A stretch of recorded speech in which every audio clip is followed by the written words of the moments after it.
Alors ce matin, je vais vous parler aussi de la fête des mères. Voilà. Parce que la fête des mères, c'est qu'une fois par an, contrairement à la Pentecôte, donc c'est tous les jours. La semaine dernière, je vous ai pas fait de message à la Pentecôte, parce que c'est tous les jours. Mais la fête des mères, c'est une fois par an. Alors, nous allons ouvrir la parole de Dieu dans le 2e livre de Timothée.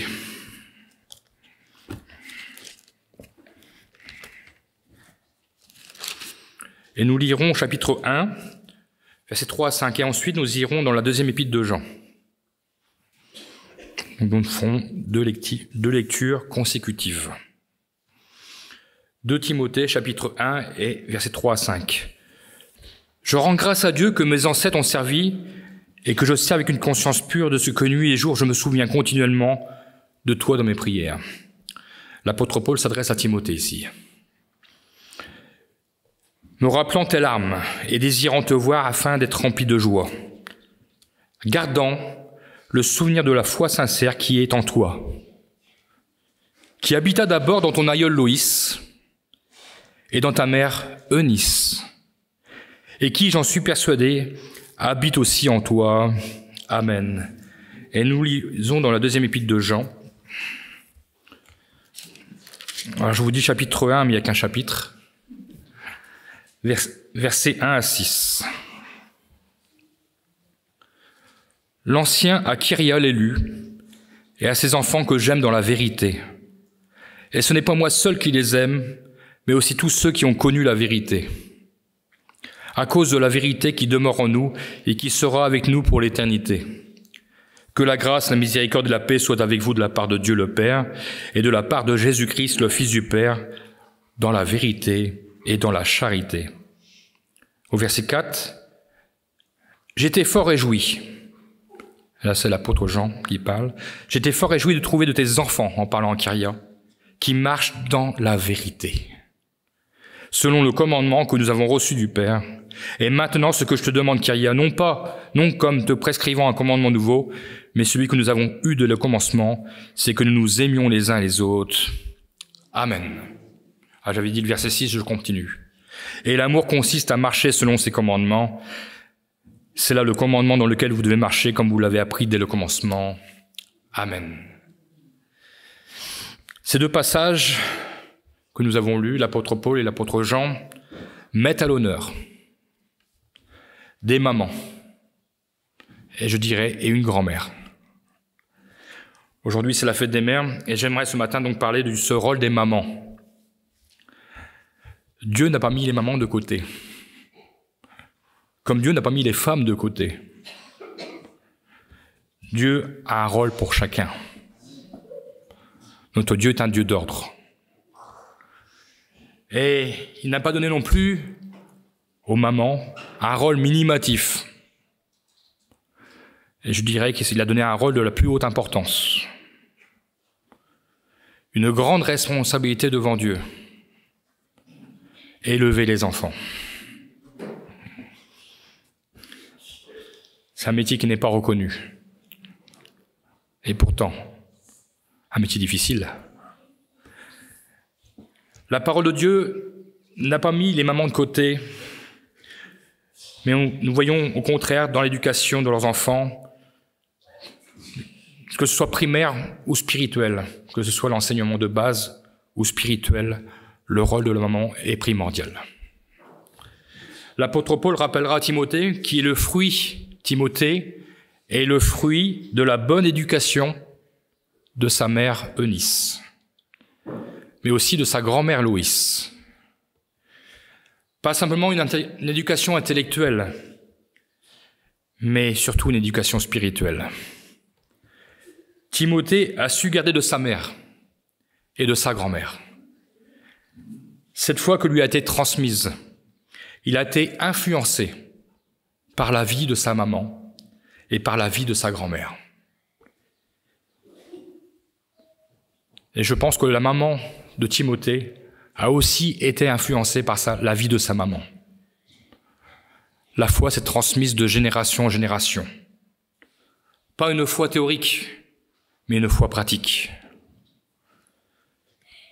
Des générations de mamans ont transmis le flambeau avec succès. Ils ont transmis le flambeau de la grâce de Dieu. Ils ont transmis le flambeau de la nécessité de marcher dans les voies de Dieu. Je ne pense pas que c'était des mamans qui ont forcé leurs enfants,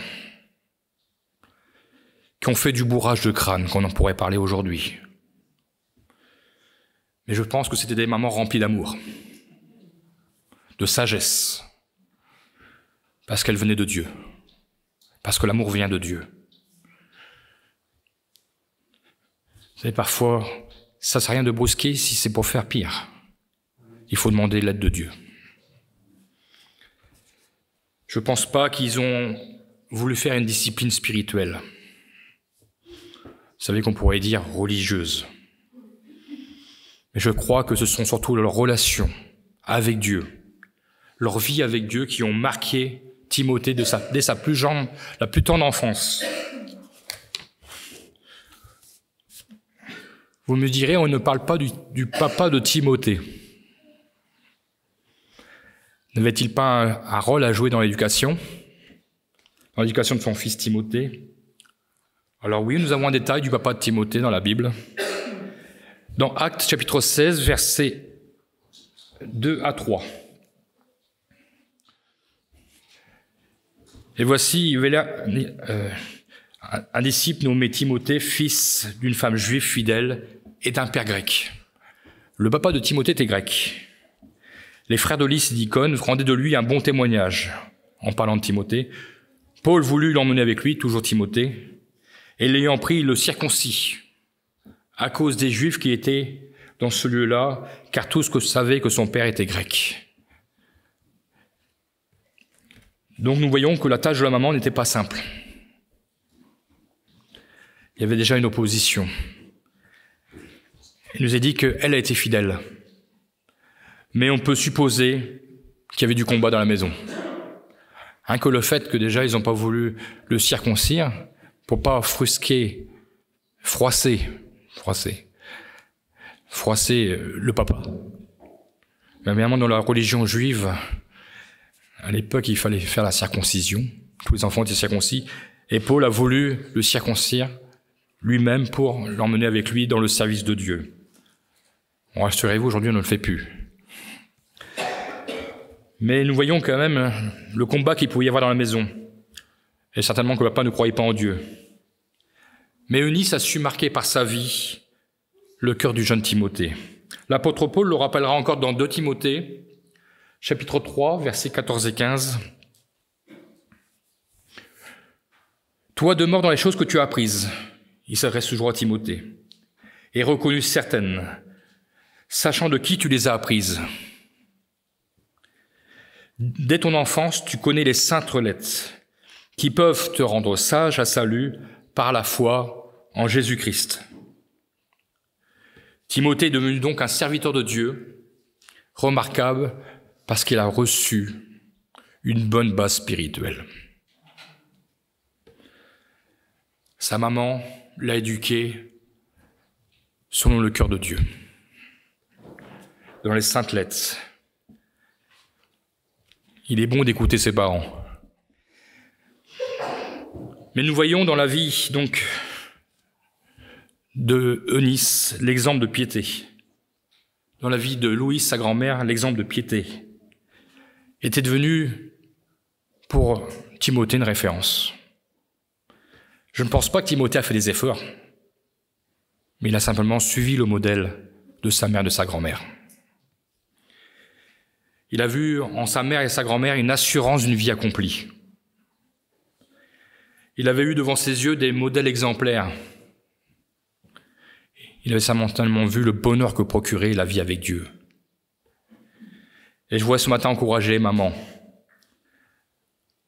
à être ces modèles exemplaires de foi. Vous êtes des exemples déjà pour vos enfants. Proverbe 22:6 nous dit « Instruis l'enfant selon la voie qu'il doit suivre. » Et surtout la suite qui est intéressante. « Et quand il sera vieux, il ne s'en détournera point. Il se rappellera les paroles de sa maman et certainement de son papa. » Aujourd'hui, c'est la fête des mères, donc j'insiste plus sur les mamans. Mais dans une maison, bien sûr, on marche ensemble. Ce n'est pas sans raison que l'apôtre Paul rappelle à Timothée les exemples de sa mère. Et nous voyons même que dans l'esprit de Paul, en parlant de la mère de Timothée, il pense à ses ancêtres, qui eux aussi lui ont inculqué, à l'époque, la religion juive. Et il se souvient. Il se souvient de l'enseignement qu'il a reçu. Une façon de lui dire, tu vois combien elle a été fidèle, combien ta maman, sa vie fut heureuse, parce qu'elle a fait confiance en Dieu. Et tu l'as compris. Une maman vaudra toujours le meilleur pour ses enfants. Et le meilleur pour ses enfants, c'est le salut de leur âme. Et cette histoire qui s'est passée en Inde, une maman qui aimait son fils, qui l'a éduqué, comme une mère éduque son enfant. Il est arrivé par la suite qu'il a grandi. Il a eu une mauvaise fréquentation. Et ce jeune s'est laissé emporter avec des copains. Il a fait les 400 coups, il s'est retrouvé en prison. Et cette maman pleurait, ce fils qu'elle aimait. Et le père, il n'était plus là, il était décédé. Elle a cherché à travailler pour payer la caution de son fils. Elle a travaillé dur pendant de nombreuses années, jusqu'au jour où elle a réuni la somme. Et en allant chercher son fils à la prison, en payant la caution, on dira, vous êtes libéré à ce jeune homme parce que votre caution a été payée. Et le jeune homme a sorti de prison, sa mère était là, mais aussi les mauvaises fréquentations. Et il regarde sa maman, qui était là devant lui. Il regarde les mains de sa maman, puis lui dit, « Qu'est-ce qui t'est arrivé à tes mains ?»« J'ai dû travailler dur, comme un homme. Et c'est le travail pour payer ta caution qui m'a écorché les mains. » Ce jour-là, il a compris combien l'amour de sa mère était plus important que toutes ses mauvaises fréquentations. Il les a tous rejetés. Il est resté avec sa mère. Et ce jeune homme est devenu un serviteur de Dieu exemplaire. L'amour d'une mère n'est pas remplaçable. Dieu aussi nous a montré son amour. Et quand il demande aux mamans cette lourde responsabilité d'élever leurs enfants, il sait aussi combien ils aiment leurs enfants et qu'ils feront tout pour le salut de leur âme.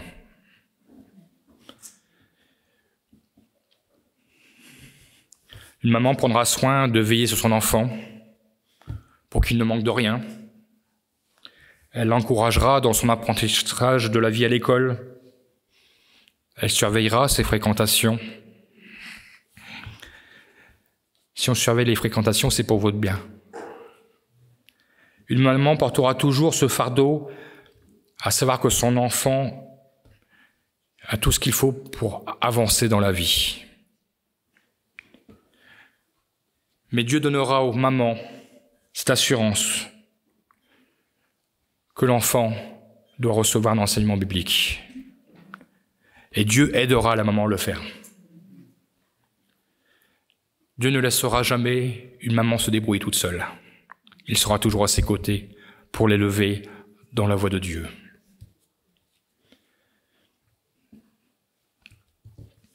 L'enfant, en voyant sa mère, voyant ce modèle de fidélité, de foi, de voir que le Seigneur est dans sa vie, l'enfant sera marqué à vie. Aujourd'hui, dans le monde, combien nous voyons des parents abandonner leurs responsabilités envers leurs enfants.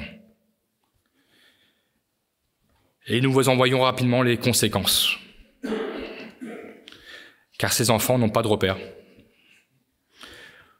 Ils n'ont pas eu de modèle devant leurs yeux. Et rapidement, que ce soit à l'école ou dans la vie, ces enfants vont rencontrer des problèmes. Ils seront rebelles, indisciplinés, rejetteront l'autorité. simplement parce qu'on ne leur a pas appris dès leur jeune âge. Et parfois, ces enfants auront besoin d'être redressés, ce que nous appelons les maisons de redressement. Et c'est pas un moment qui est souhaitable pour un enfant. L'enfant est un don de Dieu. Dieu désire que nous les élevons dans ses voies. Il nous les a prêtés. Et il veut que nous soyons des modèles. Être un modèle, c'est faire ce qu'on dit. C'est être ce qu'on dit. C'est le meilleur enseignement possible. Parfois, il ne suffit même pas de parler. Mais la vie de Dieu se reflète en nous. Combien nous pouvons entendre lorsque nous prenons de l'âge, nous-mêmes nous le disons, ma mère disait, ma grand-mère disait, ma mère faisait ça, ma grand-mère faisait ça. Vous ne l'avez pas dit? Personne ne l'a dit? On le dit encore. On parle même de recettes de grand-mère maintenant. On va toujours dire recettes de grand-mère. Ou on dit c'est des trucs de grand-mère. Enfin, si je dis ça en regardant Ginette. Moi, j'étais marqué par le témoignage de ma grand-mère. La vie ne l'a pas épargnée.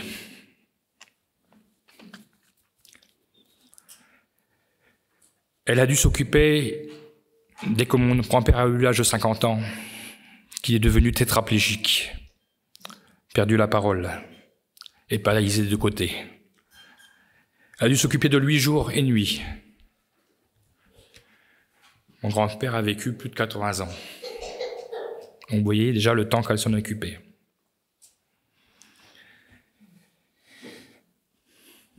Vous l'auriez vu, vous aurez dit cette femme n'a pas de problème. Vous l'aurez vu à l'extérieur de la maison, vous aurez dit cette femme, elle a une vie heureuse, simplement parce qu'elle avait Dieu. Elle a su garder la foi, être exemplaire. Je ne l'ai jamais vu baisser les bras. Même dans les moments difficiles qu'elle a traversés, elle n'a jamais failli avec Dieu.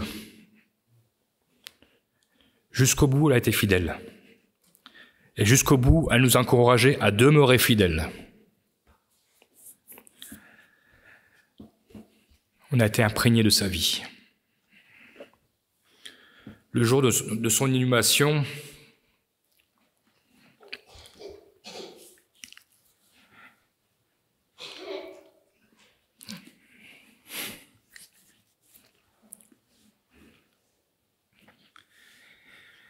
notre frère Papaïs, c'est lui qui faisait le message, et il avait pu dire « Je ne l'ai jamais entendu se plaindre,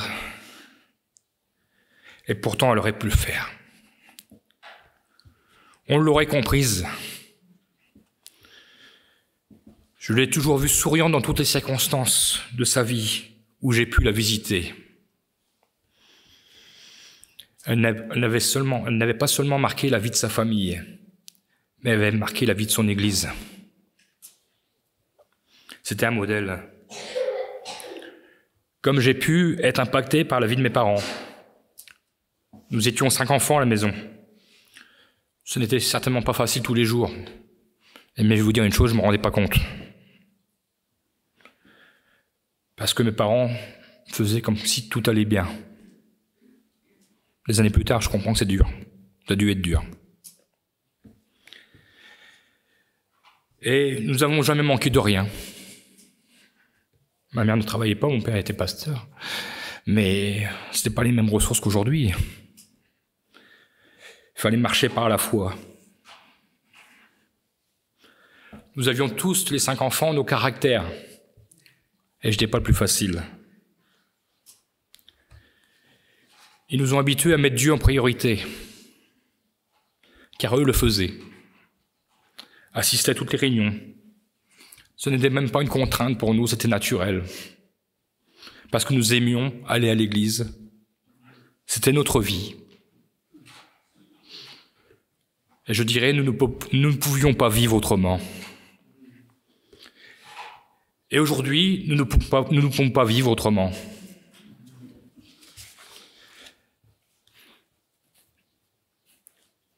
Car Dieu nous a prouvé maintes et maintes fois qu'il a été notre aide, son secours de chaque instant, son appui. Et même quand ça ne va pas, il est notre espérance. Il est notre salut. Il est notre raison de vivre. Sans lui, nous ne pourrions plus vivre.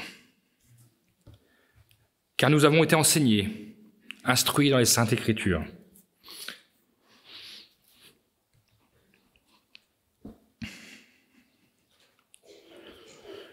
Et nous voulons pour rien au monde nous en détourner. Nous avons goûté ce qu'il y a de meilleur. Alors pourquoi goûter à une nourriture qui est moins excellente? La vie de nos enfants seront le reflet du modèle que nous leur aurons laissé. Et à leur tour, laisseront le modèle qu'ils laisseront à leurs enfants. Le deuxième personnage que nous avons lu, la deuxième maman que nous avons lue, c'est Kyria. Il nous a dit Kyria l'élu. En grec, ça signifie dame, une dame, D-A-M-E. L'apôtre Jean lui consacre sa deuxième épître, un chapitre entier. Nous voyons que l'apôtre Jean se réjouit de cette sœur, se réjouit de voir le travail qu'elle a fait. Cette maman l'élu, comme il l'appelle, et de ses enfants qui marchaient dans la vérité. Il honore cette maman lui aussi, parce qu'elle a su transmettre le flambeau de l'amour de la vérité à ses enfants, comme il nous est dit. Il ne dit pas simplement en son nom, lorsqu'il dit « je me réjouis », mais il dit aussi que toute l'Église se réjouit, parce qu'il dit de tous ceux qui l'aiment. Toute l'Église se réjouit de voir les enfants de Kyria marcher dans la vérité. Parce que c'est une joie pour l'Église de voir les enfants de nos frères, de nos sœurs, cheminer fidèlement vers le Seigneur. Nous sommes la famille de Dieu et nous sommes heureux lorsque des décisions sont prises avec le Seigneur, afin que ces enfants puissent proclamer à leur tour que Dieu est fidèle et bon, que Dieu est le Dieu de leur salut, de proclamer la belle œuvre de Dieu et de dire « j'ai vu mes parents et j'ai compris. J'ai vu mes parents, alors moi aussi je veux vivre avec Dieu. » Mais il y a dans la vie de Kyria une petite différence. Il y a des déceptions.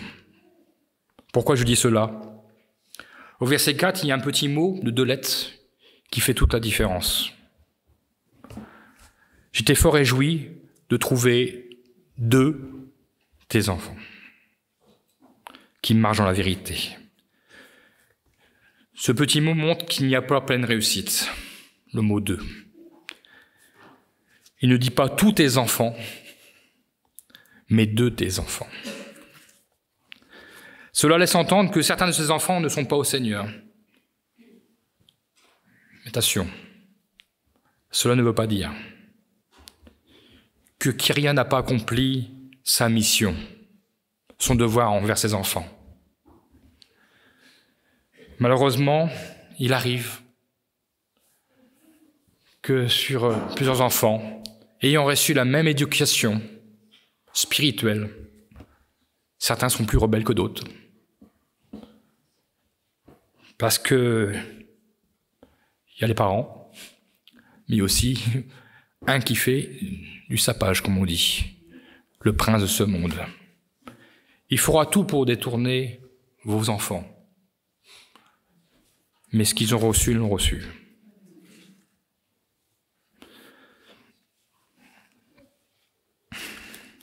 Et il arrive parfois que donc, les enfants se détournent de la voie de la vérité. Pourquoi? Parce qu'ils veulent voir ce qui se passe dans le monde, pensant que c'est meilleur. Ils arrivent à un âge, ils se rebellent contre l'autorité. Ils veulent faire leur expérience. la semence est dans leur cœur. Et nous devons prier pour qu'elle soit toujours arrosée. Ils n'oublieront pas ce qu'ils ont reçu. Kyria devait certainement être attristé de certains de ses enfants, de ne pas appartenir au Seigneur. Mais Dieu nous a donné une ressource, qui est la prière. La responsabilité des parents est de prier pour leurs enfants, dès leur plus jeune âge, et je dirais même avant la naissance. Nous devons prier pour le cadeau de Dieu. Ce cadeau qu'il nous prête, que nous ayons la sagesse pour les élever dans ses voies. Les enfants, tout au long de leur vie, subissent de multiples influences. Parfois, c'est le cadre familial, l'école. Quand je parle de multiples influences, ce sont les mauvaises influences. Parce que parfois, même dans le cadre familial, il peut y avoir des mauvaises influences. L'école, les fréquentations douteuses, les médias, et j'en passe. Pour ne pas parler de la télévision, parfois qui n'apporte pas toujours des bonnes choses.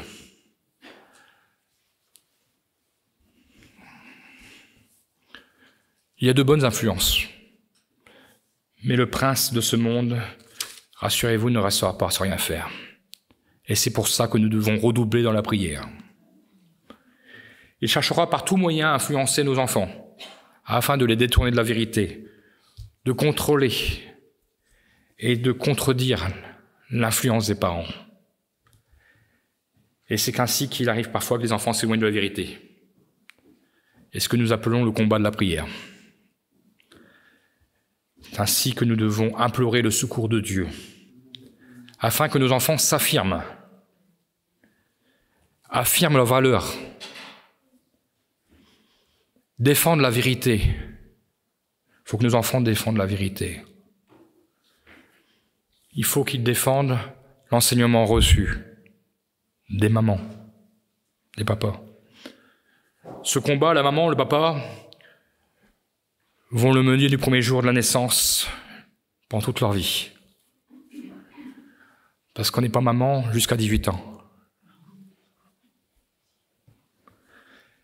Ce n'est pas facile, la vie de parents. Parfois, des parents se découragent. On n'y arrivera pas. Le moment de l'adolescence, le moment très redouté par les parents.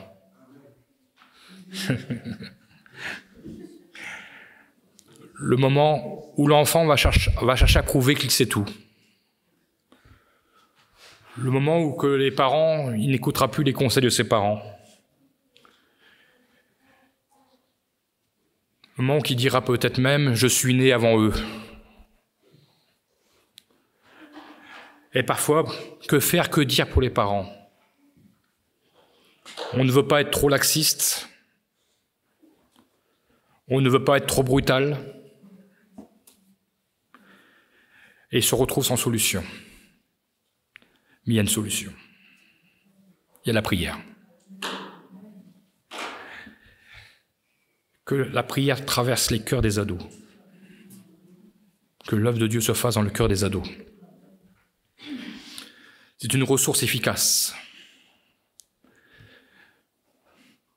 Et nous voulons prier pour tous les enfants. Vous savez, comme je le disais tout à l'heure, je n'ai pas été un ado facile. J'ai certainement comme beaucoup d'ados.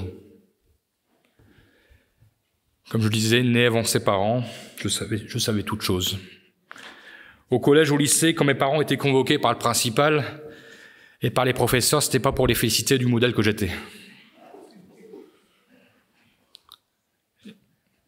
Et je crois que pour moi, mes parents ont dû avoir une vie de prière intense.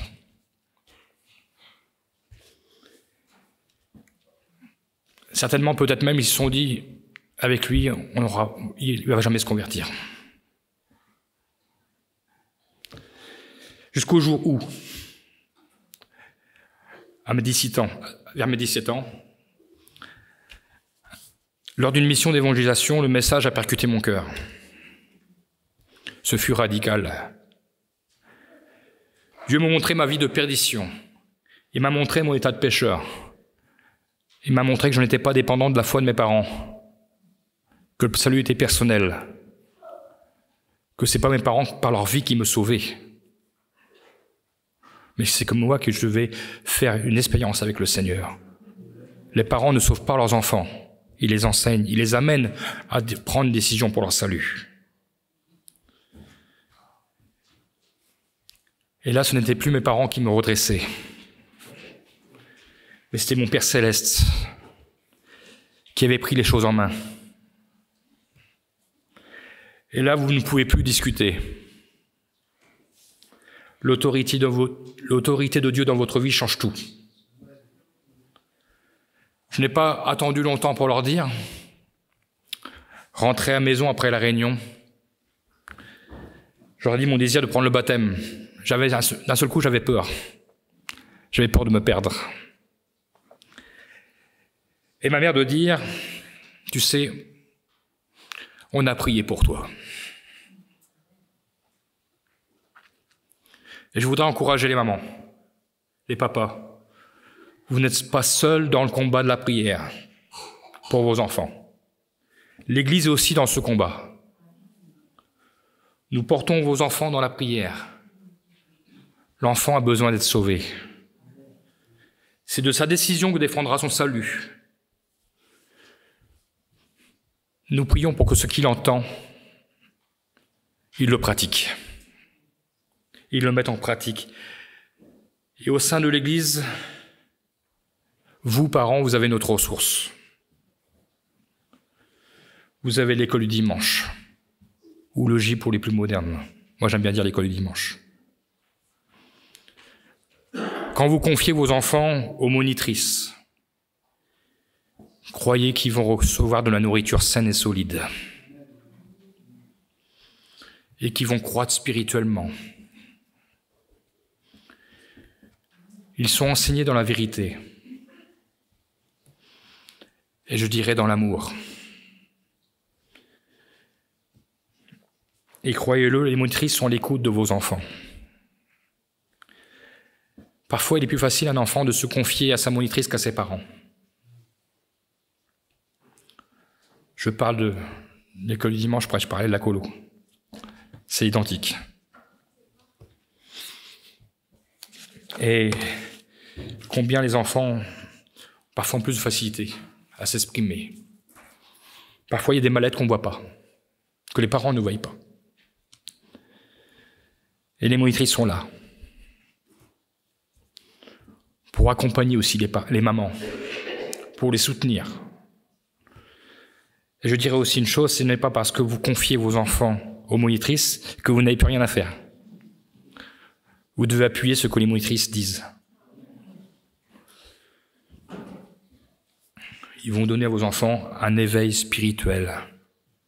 Et ces monitrices sont des mères spirituelles. Comme l'Église est composée de mères spirituelles. Certaines n'ont pas eu d'enfants, mais ils sont des véritables mères spirituelles pour vos enfants.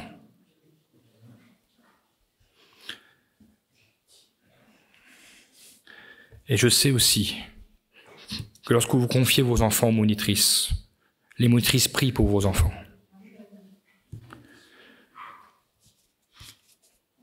Je pense que Myriam à la colo, depuis toutes ces années, elle connaît tous ses enfants. Elle a prié pour tous ses enfants. Et elle prie encore pour tous ses enfants. Moi qui visite en temps les églises, je sais quelque chose. C'est qu'il... Ah oui, on connaît Myriam. Et on voit que les enfants sont la maison de Dieu. C'est surtout ça le plus important.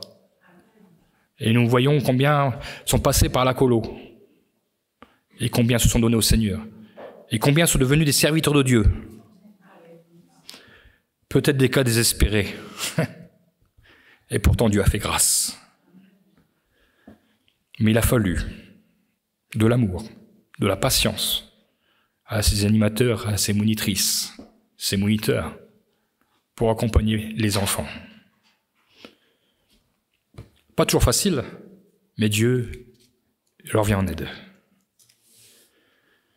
Alors, n'hésitez pas à confier vos enfants, ils seront bénis.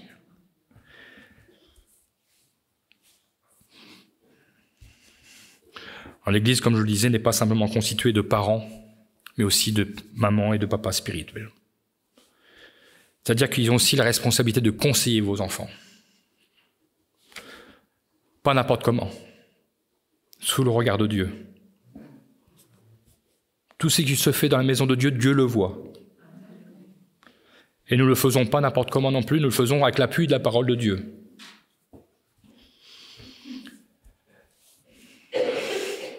Alors il arrive, parfois ils peuvent s'égarer, mais nous continuerons à prier pour vos enfants. Nous continuerons d'implorer le secours de Dieu, afin que cela n'arrive pas. J'ai ce témoignage, je crois que je vous l'ai déjà passé en vidéo. Un étudiant de l'école biblique, maintenant qui est pasteur stagiaire. Il s'appelle Élie. Et ce jeune homme rendait ce témoignage, c'est pour rassurer les mamans. Au début, ça va vous rassurer. Après, ça va aller. Il vivait dans un foyer chrétien. Il dit, j'ai été aimé par mes parents. Ils m'ont instruit. J'allais à l'église, j'étais à l'école dimanche. J'ai suivi les voies de Dieu. Puis un jour, il s'est rebellé. Il n'a plus envie d'aller à l'église. Les parents ne l'ont pas obligé. Et lui, il a voulu faire ce qu'il voulait. Les parents continuent à prier. Il va aller très loin.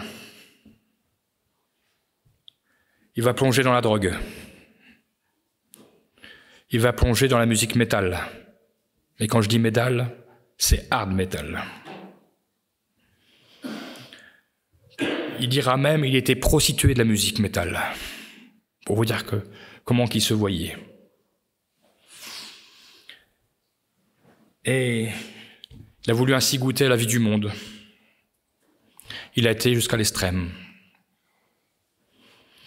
Il avait un groupe qui s'intitulait musique, qui s'appelait, je l'ai traduit en français parce que c'est plus facile pour moi, endoctriné dans la haine.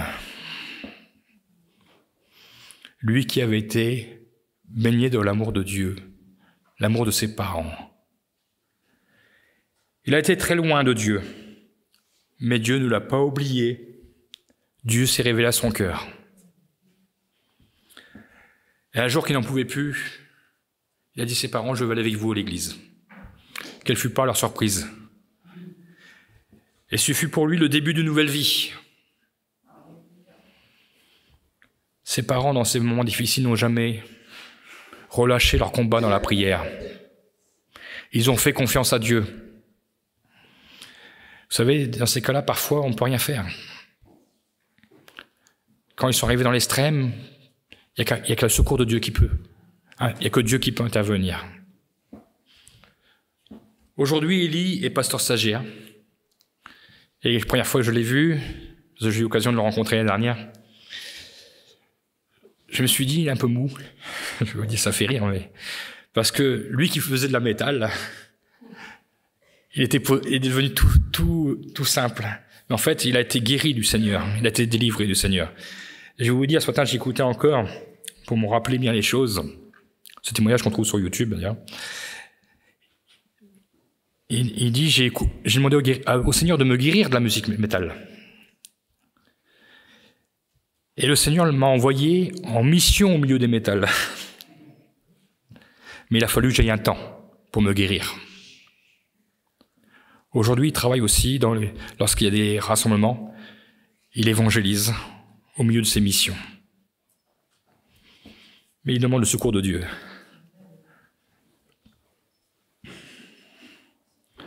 Certainement, ses parents, quand ils le voyaient vivre, étaient attristés. Peut-être qu'il y a eu beaucoup de larmes. Peut-être même que ses parents se sentaient coupables. Comme parfois il arrive de dire à certains parents, qu'est-ce qu'on a raté? Qu'est-ce qu'on a mal fait? Pourquoi nos enfants sont dans l'échec? Ils n'ont pas été de mauvais parents. Mais Élie a choisi pour un temps un chemin de douleur. loin de Dieu. Mais même quand elle était au plus mal, la semence était restée, puisque c'est lui qui a demandé à revenir à Dieu. Rien n'est jamais perdu. Et nous devons prier pour tous les enfants qui sont passés à l'école du dimanche. Tous ces enfants qui aujourd'hui ont suivi une mauvaise voie parce qu'ils ont voulu suivre leur chemin. Ils ont grandi. Mais nous devons prier pour eux. Pour que la semence qu'ils ont reçue, à nouveau, puisse rejaillir. Nous l'avons lu ce proverbe tout à l'heure, dès le commencement. Quand il sera vieux, il s'en souviendra. Mais prions pour qu'il ne soit pas trop vieux. Que Dieu se révèle déjà dans leur cœur aujourd'hui. On ne veut jamais se relâcher de prier pour eux. Et si nous avons l'occasion d'arroser de nos prières, alors arrosons. Arrosons la semence. Une chose est sûre, Dieu a un plan pour eux. Je finirai par une parole pour les enfants. Je profite qu'ils soient là. Proverbe chapitre 1, versets 8 et 9. « Écoute mon fils, l'instruction de ton père et ne rejette pas l'enseignement de ta mère. » Attention, la suite est pour toi.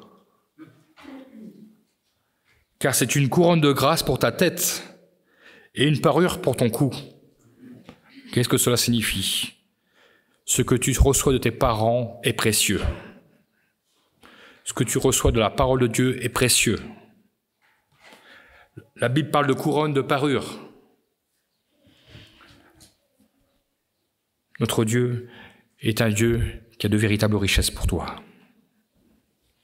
Ne néglige pas l'héritage que tu reçois. Il te conduira à ton salut.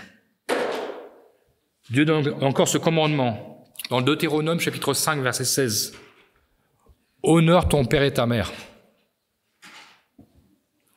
Et ici, nous pouvons lire un peu plus loin dans le Nouveau Testament, c'est le seul commandement qui s'accompagne d'une promesse. « Honore ton père et ta mère, afin que tes jours se prolongent et que tu sois heureux sur la terre. Que le Seigneur ton Dieu te donne. Tu honoreras ton père et ta mère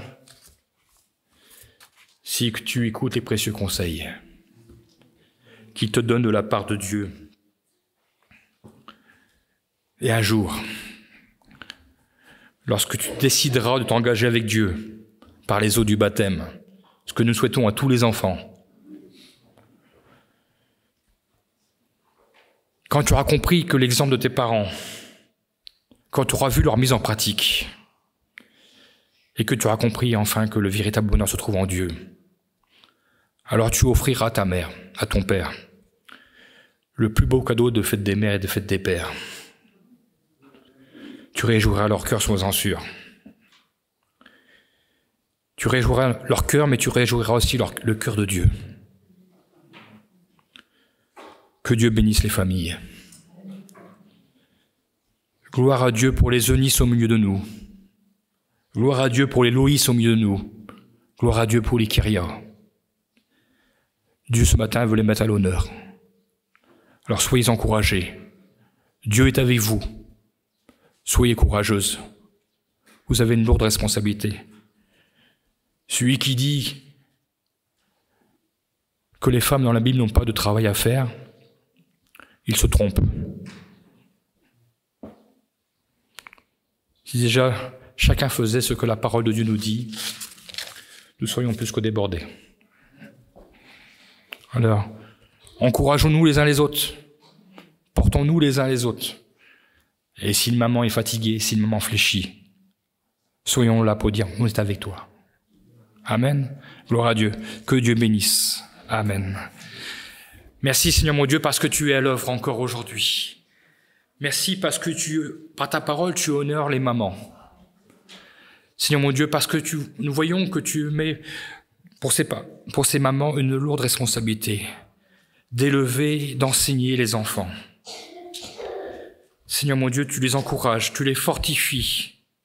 Tu leur montres, Seigneur mon Dieu, combien parfois il est difficile d'élever les enfants, mais tu leur montres, Seigneur mon Dieu, que tu es avec eux, que tu es avec elles. Seigneur mon Dieu, tu les encourages par ta parole, Seigneur mon Dieu. Je te prie pour nos enfants, parce que les enfants de ton Église sont nos enfants. Je te prie de toucher leur cœur, qu'ils réalisent pleinement aussi ce que les parents font pour eux, de l'instruction qu'ils reçoivent, qu'ils réalisent que c'est un véritable trésor. Un trésor que nous ne trouverons pas dans le monde, mais un trésor que nous trouvons dans ta maison, dans la mise en pratique de ta parole. Ô Seigneur mon Dieu, bénis nos enfants afin qu'ils commencent à creuser ta parole. Afin qu'ils commencent aussi à prier pour chercher la direction pour leur vie. Et ainsi que les mamans, les papas, c'est mon Dieu, soient soulagés, soient rassurés de voir tous ces enfants qui se donnent à toi. Nous voulons que ce soit tous les enfants qui se donnent à toi, Seigneur. Non pas simplement certains enfants, mais nous voulons tous. Nous croyons avec toi tout est possible. Je te prie pour les monitrices de l'école du dimanche, de continuer de les encourager, de les fortifier dans ce travail qu'ils font pour toi, qu'ils font avec amour, avec patience, et qui parlent avec vérité de ta parole. Seigneur mon Dieu, tu leur donnes de voir aussi, Seigneur mon Dieu, combien ces enfants qui passent par le GIB, qui passent par l'école dimanche, Seigneur mon Dieu, ont bien été nourris et qui à leur tour, Seigneur mon Dieu, pourront transmettre. Nous croyons que dans les enfants, il peut y avoir des futurs moniteurs et monitrices d'école du dimanche. C'est toi, Seigneur, qui fais toutes choses. Mais Seigneur mon Dieu, nous voulons nous laisser conduire par toi. Bénis tous les enfants dès leur jeune âge, afin, Seigneur mon Dieu, qu'ils soient la joie de leurs parents. Oui, Seigneur mon Dieu, merci parce que tu nous as sauvés, même parfois si j'ai été difficile, tu as été quand même patient avec moi. Merci, Seigneur. Et aujourd'hui, Seigneur, moi, je sais ce que j'ai reçu, je l'ai gardé. Merci, Seigneur mon Dieu, et que nous puissions tous faire. Nous n'avons pas oublié nos parents ce matin, nous n'avons pas oublié nos grands-parents, tous ceux qui nous ont déjà précédés dans la gloire. Ils ont été pour nous, Seigneur mon Dieu, ils ont comme des lettres ouvertes. Alors, Seigneur, tu continues aussi de les bénir. Et merci, Seigneur mon Dieu, parce que, afin que tous, Seigneur mon Dieu, nous puissions encore réaliser, Seigneur mon Dieu, combien ce que nous avons reçu est précieux. Que toute la gloire te revienne, Seigneur mon Dieu. Amen.